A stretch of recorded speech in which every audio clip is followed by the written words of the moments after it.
मैं योद्धा हूं दुर्योधन, यमराज नहीं हूं। सारथी, रथ आगे बढ़ाओ।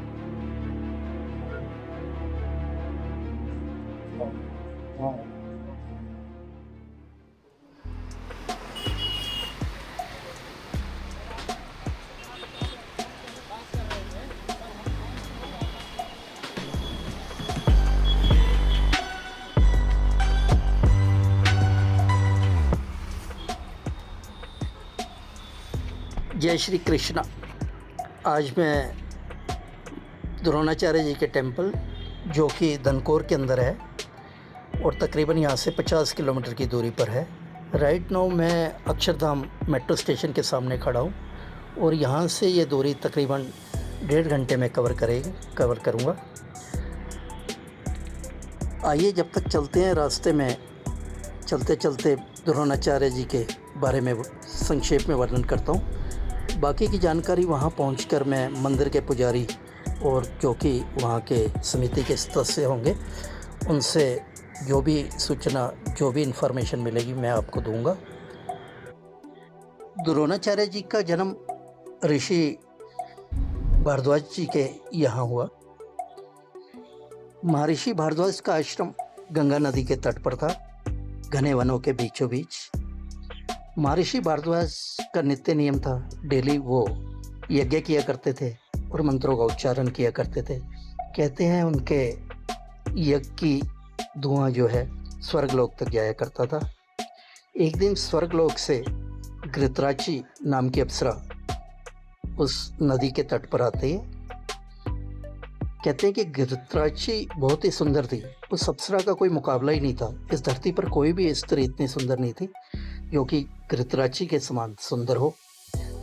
महर्षि भारद्वाज ने जब उनको देखा तो एकाएक उनकी तपस्या भंग हो गई। वो अपने आप को कंट्रोल कर ही नहीं पाए। वो कहते हैं कि वो उनको देखते ही रह गए। Ultimately he got seminal discharge which he quickly collected in a pot. इस तरह उन्होंने, महाकाव्य में इसका वर्णन आता है, इस तरह उन्होंने अपनी उसको एकत्रित करने के बाद अपने मंत्रों के बल से, अपनी तप के बल से उसको, उस घड़े के पात्र को सुरक्षित रखा और कुछ दिनों के बाद उसमें एक दिव्य पालक की उत्पत्ति हुई जिसका नाम उन्होंने द्रोणाचार्य रखा। द्रोणाचार्य उनका बाद का नाम है, उन्होंने उसका नाम द्रोण रखा। महर्षि भारद्वाज उस बालक को देखते ही समझ गए थे कि इस द्रोण का जन्म किसी विशेष पर्पस के लिए हुआ है। द्रोण ने प्रारंभिक शिक्षा अपनी महर्षि भारद्वाज जी से ही ली, जो कि उनके पिता थे। उनके आश्रम में उस समय द्रुपद, जो कि पंचाल नरेश के पुत्र थे, और परशुराम जी, वो भी शिक्षा ले रहे थे।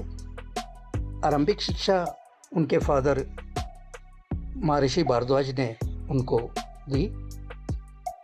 अस्त्र शस्त्र की और वेदों का ज्ञान उन्होंने कराया। पंचाल नरेश के पुत्र द्रुपद में और द्रोण में बहुत ही मित्रता थी। एक दिन बचपन में द्रुपद द्रोण को कहते हैं कि जब मैं पंचाल नरेश बनूंगा तो तुम्हें अपना आधा राज्य दे दूंगा। जिस पर द्रोण जवाब देते हैं कि मुझको आधे राज्य की कोई ज़रूरत नहीं है, मुझे आधा राज्य नहीं चाहिए। समय बीतता गया।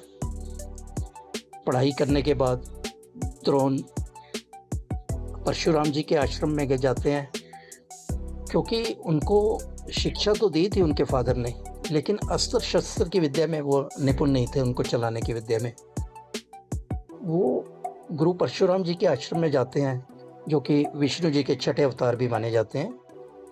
यहाँ पर परशुराम जी उनको कहते हैं कि भाई, मैंने जो भी धन था वो तो मैंने गरीबों में बांट दिया, अब मैं वृद्ध हो चुका हूँ, अब या तो मुझसे ज्ञान ले लो या मेरे अस्त्र शस्त्र ले लो। तो इस पर द्रोण जवाब देते हैं कि मुझे आप ज्ञान दे दीजिए। गुरु परशुराम जी द्रोण को ज्ञान ही नहीं देते, अभी तो अस्त्र शस्त्र भी देते और उसको चलाने की विद्या भी सिखाते हैं। उसके कुछ समय बाद द्रोण वापस अपने आश्रम आते हैं यहाँ उनकी शादी कृपि, जो कि कृपाचार्य की बहन थी, उनसे होती है और उनसे एक बच्चा बालक जन्म लेता है जिसका नाम अश्वत्थामा रखते हैं। इनका इस समय बहुत ही गरीबी से गुजर रहे थे। उनकी आर्थिक हालत द्रोणाचार्य जी की ठीक नहीं थी। तो एक बार कहते हैं कि बालक अश्वत्थामा ने पड़ोस में देखा कि अन्य बालक दूध पी रहे हैं। उसने भी अपनी माँ को आके कहा, माँ मुझे भी दूध पीना है। माँ की आंखों में आंसू आ गए। माँ ने तुरंत चावलों का दूध बनाया और पिला दिया। और इसको द्रोणाचार्य जी देख रहे थे और उनकी आंखों में आंसू आ गए। वो अपने आंसू नहीं रोक पाए और उन्हें तुरंत जाने का फैसला किया अपने दोस्त द्रुपद के पास, क्योंकि द्रुपद ने ही कहा था कि जब मैं पंचाल नरेश बनूंगा तो मैं आधा राज्य तुम्हें दे दूंगा। तो वो इसी उम्मीद में जाते हैं द्रुपद के पास कि वो आधा राज्य मुझे दे देंगे, क्योंकि मेरी आर्थिक हालत इस समय बहुत ही ख़राब है। लेकिन होता यह है कि जब वो आश्रम में पहुंचते हैं, जब वो आश्रम से चलते हैं और द्रुपद के महल में पहुंचते हैं, इस टाइम जो द्रुपद है पंचाल नरेश है। पहले तो दरबारी ही उनको अंदर जाने की आज्ञा नहीं देता, क्योंकि उनके कपड़े वगैरह और उनके जो देख के ही वो उनको मना कर देता है। लेकिन जब वो बताते हैं द्रोण कि भाई मैं उनके बचपन का मित्र हूँ, तो उसको जाने देता है। अब भरे दरबार में होता यह है कि द्रुपद जो है उसके आने का प्रयोजन पूछते हैं द्रोण के। तो द्रोण बताता है कि बचपन में आपने वादा किया था, अब वो टाइम आ गया है मित्र, आप अपना आधा जो वादा है निभाइए और मेरे को आधा राज्य जो आपने प्रॉमिस किया था वो मुझे दे दीजिए, क्योंकि मेरी आर्थिक हालत इस समय बहुत ही ख़राब है। लेकिन यहाँ पर जो द्रुपद है उसका उपहास उड़ाते हैं, और उपहास ही नहीं उड़ाते और उनको बड़ी बेइज्जती करके उनको अपने दरबार से निकालते हैं, यह कहते हुए कि जो दोस्ती होती है वो तो बराबर के लोगों में होती है, तुम एक छोटे से ब्राह्मण तुम मेरा मुकाबला नहीं कर सकते। जो द्रोण होते हैं इसको सहन नहीं कर पाते और मन ही मन फैसला करते हैं कि वो उसका बदला एक दिन जरूर लेंगे। संयोगवश उन्हीं दिनों भीष्म पितामह को कौरवों और पांडवों को शिक्षा दीक्षा देने के लिए एक आचार्य की जरूरत होती है। द्रोण यहाँ से भीष्म पिताजी के पास जाते हैं और उन्हें अपना परिचय देते हैं। भीष्म पितामह उनको देखते ही समझ जाते हैं कि द्रोणाचार्य के समान इस धरती पे कोई भी अच्छा गुरु हो ही नहीं सकता कौरवों और पांडवों के लिए। वो तुरंत कौरवों पांडवों को शिक्षा दीक्षा और अस्त्र शस्त्र चलाने की जिम्मेदारी सौंप देते हैं। यहाँ से द्रोण से वो द्रोणाचार्य बनते हैं। अब जो द्रोण है द्रोणाचार्य बन चुके हैं, वो कौरवों और पांडवों को प्रारंभिक शिक्षा देने चालू करते हैं। लेकिन शिक्षा के बदले में उनसे एक प्रण भी लेते हैं कि जब वो निपुण हो जाएंगे अपनी कार्यशैली में तो उसको दीक्षा देंगे। तो कौरव और पांडव पूछते हैं कि भाई दीक्षा में आपको क्या चाहिए गुरुजी? तो कहते हैं कि आपको सिर्फ मेरा एक ही काम करना होगा कि जो द्रुपद है उसको बंदी बना के मेरे सामने पेश करना है। कौरव और पांडव तुरंत ही हाँ कर देते हैं। कौरव पांडव बहुत ही युद्ध कला में निपुण हो जाते हैं, क्योंकि उनको बराबर की ट्रेनिंग दी जाती है। और द्रोणाचार्य जी का जो सबसे प्रिय शिष्य था वो अर्जुन होता है। यहाँ अर्जुन जो है वो एक महान धनुर्धारी बनता है और सबसे पहले शिक्षा प्राप्त करने के बाद कौरव जाते हैं लड़ने के लिए द्रुपद से और वो सेना हार जाती है। फिर उसके बाद पांडव जाते हैं लड़ने के लिए, लेकिन वो अर्जुन के बाणों के आगे नहीं टिक पाती उसकी सेना और वो द्रुपद को कैद कर लाते हैं और कैद करके द्रोणाचार्य जी के सामने पेश करते हैं। यहाँ द्रोणाचार्य जी उसको बताते हैं कि अब स्थिति बदल चुकी है, अब मैं आचार्य हूँ और आप मेरे सामने बंदी के रूप में बने हैं। द्रुपद अपनी गलती की क्षमा याचना करता है, तो इस पर द्रोणाचार्य जी उनको उसका आधा राज्य वापस कर देते हैं और आधा खुद रख लेते हैं। द्रुपद है इस पर उनका आभार जताता है, लेकिन आभार वो ऊपर ऊपर से जताता है, अंदर ही अंदर तुरंत प्रण ले लेता है कि इसका बदला मैं जरूर लूंगा। यहाँ से कहानी दूसरी मोड़ लेती है और इसके बाद की जो कहानी है क्या होता है, कैसे बदला लिया जाता है, वो जब मैं एकलव्य की स्टोरी कवर करूँगा। एकलव्य का मंदिर यहाँ से गुड़गांव के अंदर है। जब मैं एकलव्य के टेम्पल में जाऊँगा तब मैं बताऊँगा उसकी पूरी कहानी भी। यहाँ से इस कहानी के जो साथ जुड़ा हुआ है वो है एकलव्य। एकलव्य जो बालक है, एक दिव्य बालक था। वो एक असाधारण बालक था। वो एक निषाद जाति से संबंध रखता था। निषाद अर्थात एक ऐसी जनजाति जो कि वन क्षेत्र में रहती थी, और उसकी जनजाति जो कि आदिवासी कहलाती थी, उस जाति से बिलोंग करता था। ये मैं जो इस समय जा रहा हूँ, ये जो गाड़ी है ये एक्सप्रेस वे से जा रही है। ये सीधा रूट आगे मथुरा आगरा को निकल जाता है, और ये मैं थोड़ी दूरी पे यहाँ पे लेफ़्ट टर्न करूँगा, और इसकी साइड में यहाँ से तकरीबन इस हाईवे से कोई 2 किलोमीटर के अंदर ये गांव पड़ता है, जिसका नाम द्रोणाचार्य जी टेम्पल के नाम से है। एकलव्य की कहानी के बारे में मैं बता रहा था कि जो एकलव्य है उसको एक महान पात्र है जिसका वर्णन महाभारत के में वर्णित है। एकलव्य भी गुरु द्रोणाचार्य जी के पास जाता है शिक्षा दीक्षा के लिए, लेकिन वो बालक को शिक्षा दीक्षा नहीं देते क्योंकि वो वचनबद्ध थे। उन्होंने कौरवों और पांडवों को जब शिक्षा दीक्षा की जिम्मेदारी ली थी तो उन्होंने एक प्रतिज्ञा ली थी कि मैं इस जो कौरव पांडव के हैं उसके जो किंगडम है उसके साथ बंधा हुआ हूँ, मेरी निष्ठा उन्हीं के साथ है, मैं ज़िंदगी भर सेवा करूँगा इस किंगडम की और इस किंगडम का साथ नहीं छोड़ूंगा। और उन्होंने यह भी प्रतिज्ञा की थी कि मैं इसके अलावा किसी को और शिक्षा दीक्षा नहीं दूंगा। ये अब मैं द्रोणाचार्य जी टेम्पल पहुंच गया हूँ। द्रोणाचार्य जी टेम्पल के बाहर एक बहुत बड़ा ये पौंड है, ये आप जो वीडियो में देख रहे हैं। लेकिन इसमें एक बहुत ही विचित्र बात मेरे को पता चली। आजकल रेनी सीजन चल रहा है और ये पौंड है लबालब भर जाता है पानी से, और लेकिन कुछ ही घंटों में ये पानी पता ही नहीं चलता किसी को कहाँ चला गया, अर्थात वो ज़मीन के अंदर शायद चला जाता है तुरंत।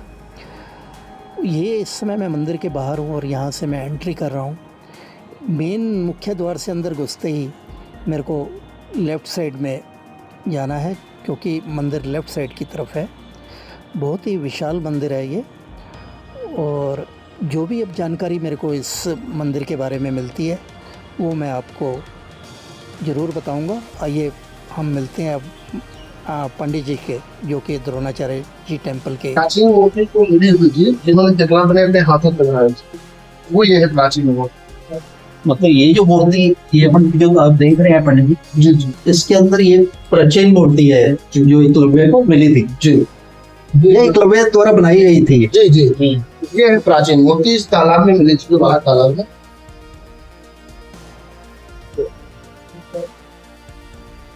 उसके बाद ये वैसे ही पहले रखी हुई थी, इसमें जल वगैरह पूजन वगैरह होता था। अब काफी हद तक ये खराब हो गई, इसके लिए इसको भी सुरक्षित कर दिया गया और लोगों पूजा के लिए और नहलाने वगैरह के लिए अलग से कुछ था।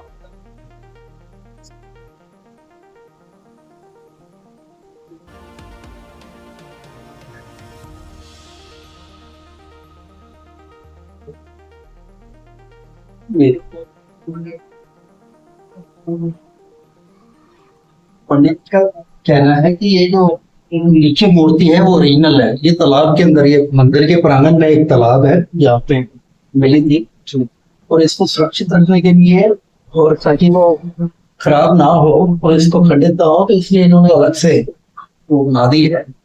कुछ लोग जल वगैरह, हल्दी, चावल, सिंदूर, फूल, गोंद वगैरह सब चढ़ाते हैं, तो इससे मूर्ति जो है सुंदर है। बराबर। हाँ, इस वजह से कि अलग लोग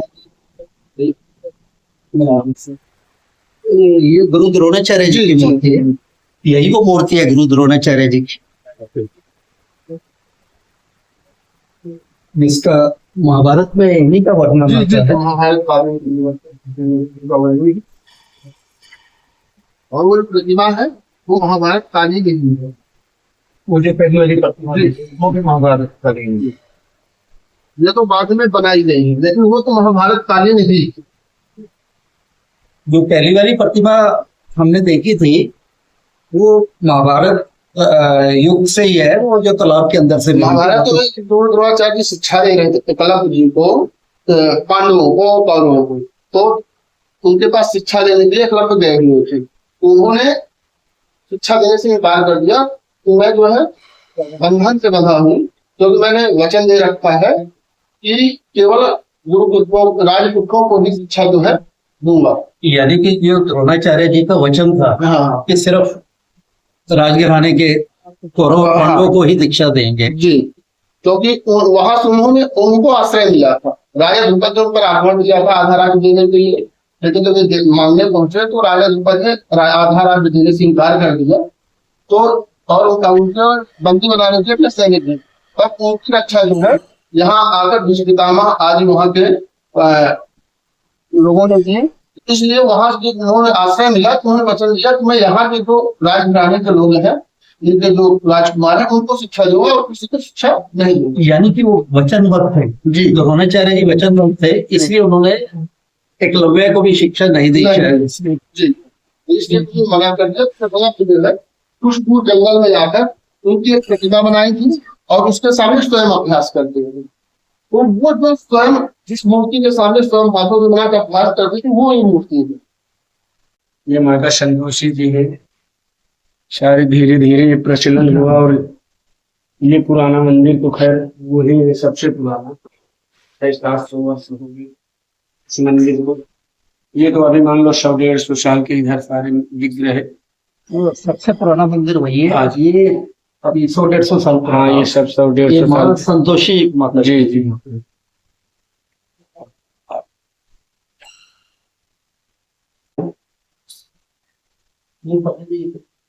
काली माता की है, पंडित जी हमें बता रहे हैं कि ये काली माता की मूर्ति, ये भी तकरीबन 150 वर्ष सारे 10-10, 5-5 साल के दरमियान में, जैसे इस बार आप ये विग्रह आपके माध्यम से हुआ, फिर ये किसी के माध्यम से हुआ, इसी तरह मंदिर आप शायद जैसे जैसे मंदिर का विकास हो गया विकास होता गया तो आप उसी तरह विग्रह बनते चले गए, लोगों की आस्थाएं ज्यादा जुड़ने लगी। वैसे इस मंदिर में लोगों की आस्थाएं ज्यादा है, बहुत दूर दूर से लोग यहाँ आते हैं। अब यहाँ है पंजाब है, गुजरात है, यहाँ हैदराबाद है, बम्बई है, सारे लोग यहाँ आते हैं। द्रोणाचार्य टेम्पल क्रिएट करते हैं।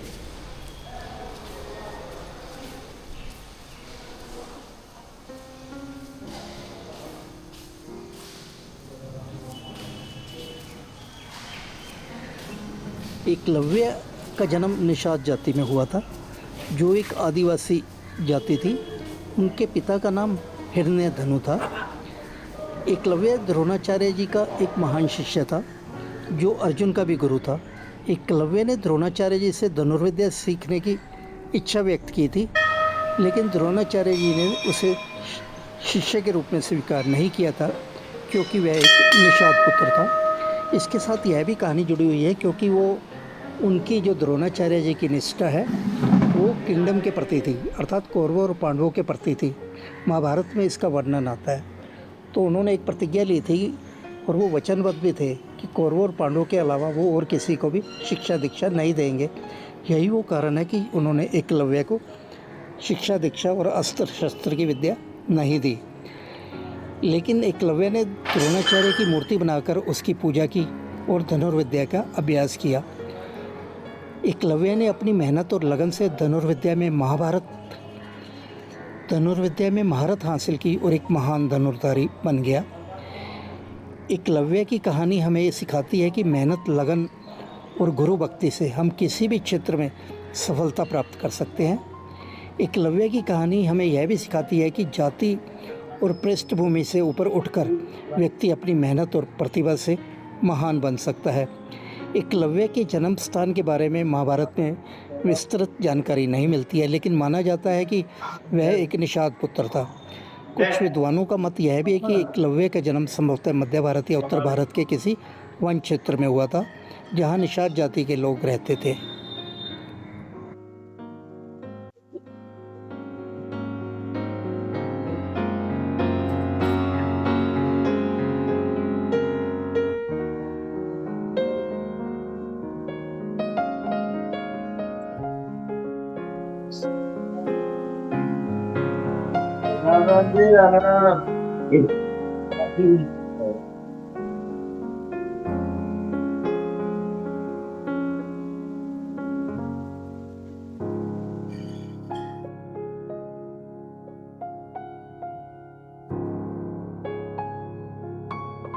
थोड़ा सा छोटी साइज आगे से आपके आपके आपका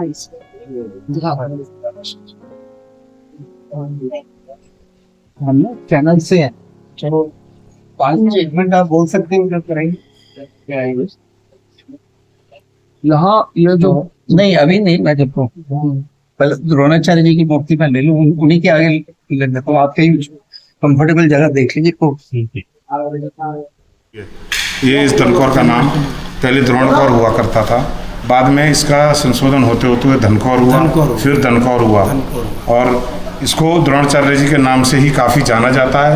यहाँ एक बहुत बड़ी गौशाला समिति भी है जिसके अंदर लगभग 1000 गौवंश हैं, जिनमें से 40 गाय जन्म से ही शायद अंधी हैं और सभी का बड़े अच्छे से चारा सब कुछ दिया जाता है, इलाज बीमारी सब। और इस द्रोण गौशाला समिति के अंदर में एक कॉन्वेंट स्कूल, एक अस्पताल, एक डिग्री कॉलेज सुचारू रूप से बहुत अच्छे तरीके से संचालन हो रहा है, जो सब बाबा द्रोणाचार्य जी की कृपा है, बाकी बिहारी जी की कृपा है, बालाजी महाराज की कृपा से, भोले बाबा की कृपा, सब कुछ अच्छे से चल रहा है। और मैं भगवान से यही प्रार्थना करता रहूँ कि आगे से भी ऐसे ही चलता रहे। और आपका चैनल के माध्यम से मैं यही बोलना चाहूँगा कि आपका चैनल भी बहुत अच्छे तरीके से अपना नाम करे और बाबा की कृपा आप पर भी बनी रहे और सभी भक्तों पर बनी रहे। बोल गुरु द्रोणाचार्य बाबा की जय। बहुत बहुत धन्यवाद। देखिए जी अध्यक्ष है प्रेजेंट में, रजनीकांत अग्रवाल जी प्रबंधक है। महापर्व है, ये अब किस टाइम मनाया जाएगा? ये गोपाष्टमी जब आएगी, वो कौन से महीने में आएगी? गोपाल बाबू जी कोई आए हुए हैं, इनसे 2 मिनट को मिल लो। नमस्कार। बाबू जी अच्छा दोनों अच्छा, सेवा करते हैं बच्चे, ये भी बच्चे सब सेवा ही करते हैं। बताओ कुछ बोलो भैया। अरे मैं देख तो रहा हूँ यार, बता रहा हूँ। दीपावली कितने की? दीपावली के आसपास ही आती है। ये आप ऐसे बता, दीपावली से अगले दिन आती है? गोवर्धन से 8 दिन बाद होती है। अच्छा अच्छा अच्छा। गोवर्धन से 8 दिन बाद। ये कढ़ाई जो तैयार होते हैं सुबह को, सुबह गायों को बन के देते हैं। ये लाइन ले लें इनकी, एक मिनट बंद करा। गोपाष्टमी कब होती है, मतलब जो गोवर्धन पूजा आएगी? हाँ, हमारा गोवर्धन पूजा होती है, उसके 8 दिन बाद गोपाष्टमी पर्व मनाया जाता है गौशाला। तो उस टाइम काफी बड़ी संख्या में लोग आते हैं क्या? हाँ हाँ, ठीक है, तो इस बार हम फोन करेंगे तो आप हमें बुला लोगे ना? बिल्कुल बिल्कुल बताएंगे? जरूर। आपको फोन करने की जरूरत नहीं है, आप अपना नंबर दे जाना, हम आपको फोन करेंगे। बहुत अच्छी, बहुत बढ़िया। ये वो जो कढ़ाई में बता रहा था ना आपको, ये बनते हैं डेली, कोई भी भक्त अपना बनवाता है। और ये कढ़ाई सब गायों को, अंधियों को भी, सबको पड़ते हैं। इसके अंदर क्या क्या है गोपाल बताओ भैया। इसमें गेहूं का दलिया है, खंडा चूरी है, गुड़ है और बिनोले हैं। बाजरा नहीं, बाजरा सर्दियों में डलता है। अच्छा अच्छा, अभी फिलहाल गेहूं का दलिया, गर्म होता है। गर्मी में गेहूं का दलिया चलता है क्योंकि ठंडा होता है। तो ये सारे गाय खाती है क्या? सब इसकी भूसे के साथ 3.5 डले। कुंटल माल तैयार होता है एक कड़े में, यानी लगभग 12 कुंटल माल हमारा तैयार हो गया। सभी वाड़ों में गिरता है, सेक्शन वाइज बनाई हुई है पूरी गौशाला। ये व्रत का सेक्शन है, फिर अंधियों का सेक्शन है, नीचे प्रेग्नेंट पशु का सेक्शन है, फिर दूध वाला सेक्शन है, ब्लाइंड का सेक्शन अलग है। तो सेक्शन वाइज डिवाइड है पूरी गौशाला, और ये सेक्शन वाइज ही जाता है। अच्छा, बड़े सेक्शन में 2 चले जाएंगे, एक प्रेग्नेंट पशु को चला जाएगा और एक अपना दूध वाले को दो चला बार भी बन जाते हैं, भक्तों को ज्यादा सेवा देते हैं। हाँ जी। तो ये मतलब भक्तों की तरफ से ही होता है, पूरा महीना बुक होता है। ये पूरे महीना बुक होता है इसका। बहुत बढ़िया। पूरा क्या महीना क्या प्रोसीजर है इसका, इसको बुक करने के लिए? 1500 रुपए एक कढ़ाई का होता है। इसका बताओ यार, मुझे बतानी पड़ रही है। इसमें ऐसा होता है कि इसकी लागत तो ज्यादा है, लेकिन हर कोई अफोर्ड नहीं कर पाता और पूजा भी कराना चाहते हैं, तो उसके लिए कमेटी ने एक रेट रख दिया है 1500 रुपए का एक कढ़ाई का एक कड़ा का।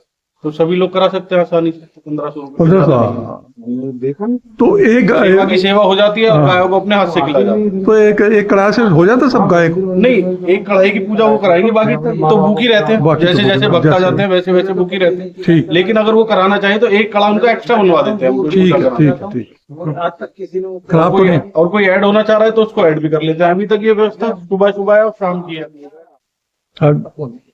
ये पूरा भूसे का गोदाम है। Okay. 25 से 26 हजार मन का भूसे का गोदाम है। मार्च और अप्रैल में परचेज करते हैं ये भूसा, और 2 महीने में पूरा हो जाता है। अप्रैल मई में हमारा ये पूरा हो जाता है भूसा। उसी के साथ साथ ये चलता रहता है, और बाकी किसानों से जो हरा चारा हम परचेज करते हैं उसको लेकर के खिलाते रहते हैं। पूरे साल का ये चलता रहता है। अभी एक हमारे पास 14,000 मन का गोदाम पैक हुआ, 3,000 मन का चल रहा है, बाकी आपके सामने जो है पर डे का प्लान इससे कुछ मिक्स भी करना पड़ता होगा कुछ? हाँ, इसमें ज्वार मिक्स होती है, जो हरे चारे के मौसम के हिसाब से, अगर हरा चारे में जो आ रहा है, मक्का आ रही है तो मक्का मिक्स होगी, ज्वार आ रही है तो ज्वार, जई आ रही है तो जई, वो सब मौसम के हिसाब से जो भी तासीर होती है मौसम के हिसाब से वो खिलाया जाता है। भाई ये तय है मौसम के हिसाब से या कोई नहीं, ये होता है सीजन वाइज होता है कि ज्वार का सीजन अलग है, इसमें ज्वारी होगी, इसमें मक्का होगी, इसमें जई होगी, इस तरीके से इनके हरी फसलों के सीजन आते रहते हैं और इसी तरीके से खिलाया जाता है। ये पूरा गोदाम है, 12,000 मन का गोदाम है। नहीं, जगह तो बहुत अच्छी है सर आपका। ये पूरा कंप्लीट भरा हुआ है दूर से। हाँ। इन टी शेडों में उठवा के बनवाए, इनमें इंसुलेशन अलग से लगवाई हुई है गायों को ठंडक के लिए। मतलब ये देख के बड़ा अच्छा लग रहा है कि यहाँ के लोगों में इतनी वो है कि इसको मेंटेन करना, सब कुछ करना, फिर आप जैसे सेवादार। आपने जो शेड डलवाए हैं उसमें भी ये ध्यान रखा गया है कि इंसुलेशन कराया गया है। हाँ, वेंटिलेशन दिया हुआ है ना, ये वेंटिलेशन दिया हुआ है, फिर उसके साथ साथ तीनों के ये नीचे देखिए मैं इंसुलेशन आपको लगवाई। दिखाता हूँ, ये देखिए ये चारों तरफ उन्होंने वेंटिलेशन इस तरह से किया हुआ है, गाय को कोई असुविधा ना हो, वो ठंडक में रहे वो।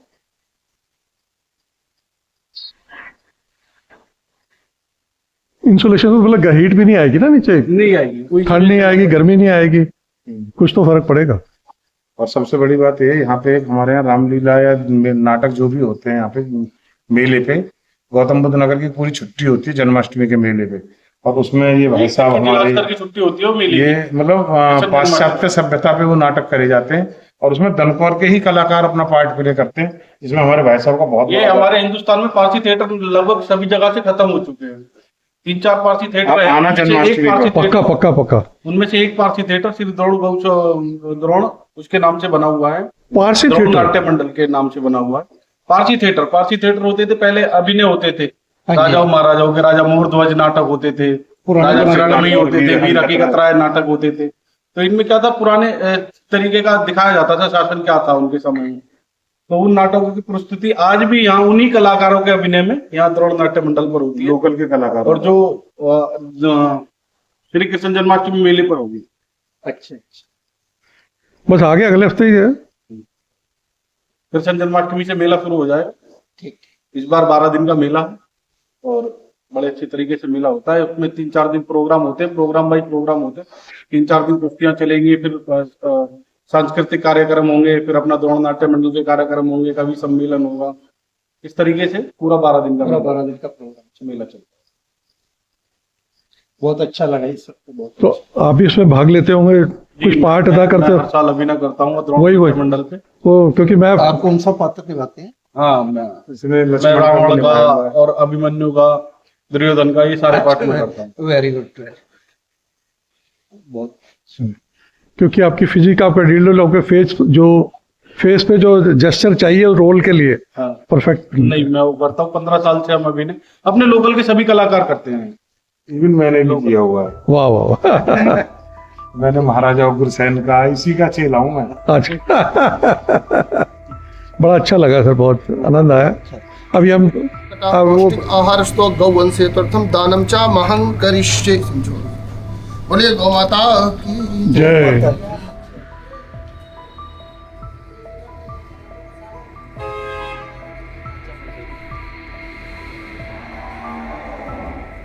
These are blind cows.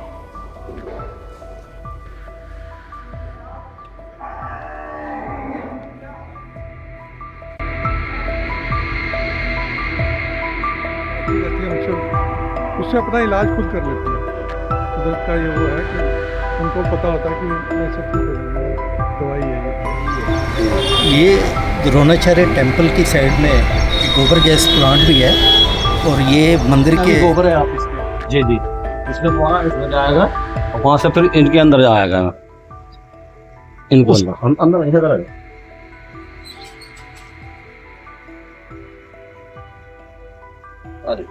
आइए हम आपको दिखा।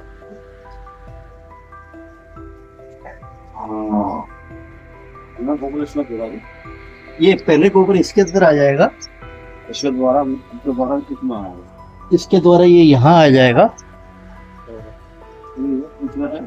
ये सप्लाई जाएगा, फिर इन पाइपलाइनों के जरिए ये यहाँ से जाता हुआ प्रॉब्लम में जाएगा। ये इसके अंदर चला जाएगा। तो इसके अंदर है क्या? इसमें गोबर ही है जी। अच्छा, इसके अंदर भी गोबर ही हाँ है। जी। तो गैस कैसे बनती है? गैस इसके अंदर गैस बनती है और गैस्ट्रिक निकलता पहली तरफ को। अच्छा, गैस्ट्रिक होता पर निकलता, हाँ जी। गैस इसमें ऐसे निकल गया और ये स्टोर में पहुंच जाता है इसमें। ये स्टोर, ये गैस का स्टोर है। जी। तो कितनी गैस इकट्ठी हो जाती? मुझे अभी तो हमने अंदाजा करना, अभी तक तैयारी हुई है जल्दी में। अच्छा अच्छा। तो बड़ा ज्वलनशील होती है, तो उसके लिए तो ये काफी है ये। हाँ बहुत। अच्छा। हाँ, हमारे 4 भट्टी चलती है और कमरे लेबर के रूम में हाँ, तो इस्तेमाल होता सारा इसी से काम है। सब चलता इसे है, बताऊंगा। जो भी आपकी रिक्वायरमेंट है। जी। सही बात। ये गोबर गैस प्लांट है, आपने देखा कि कितना ब्यूटीफुल है, बहुत ही अच्छा बनाया हुआ है इन्होंने। ये द्रोणाचार्य टेम्पल है जो इसके प्रांगण में एक साइड में बना हुआ है। बहुत बढ़िया, बहुत बहुत धन्यवाद। ये पानी नहीं, इसमें द्वारा आता है हाँ, गैस वैस से रिलेटेड जो कुछ केमिकल है।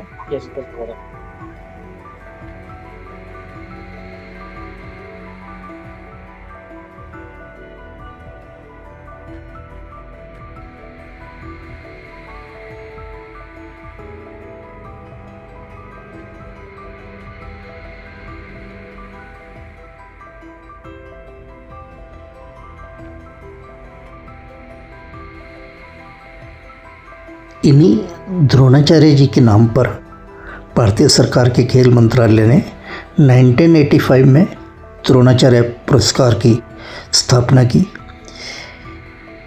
द्रोणाचार्य पुरस्कार उन कोचों को दिया जाता है जिन्होंने अपने खिलाड़ियों को अंतर्राष्ट्रीय स्तर पर उत्कृष्ट प्रदर्शन करने में मदद की है।